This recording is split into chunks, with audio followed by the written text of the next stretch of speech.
Kevin. Nice to meet you.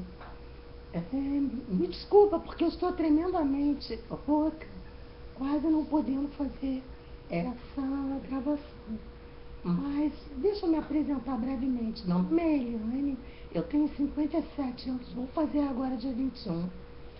E me formei em Direito, tenho tremenda vontade de fazer a parte de Direito Internacional.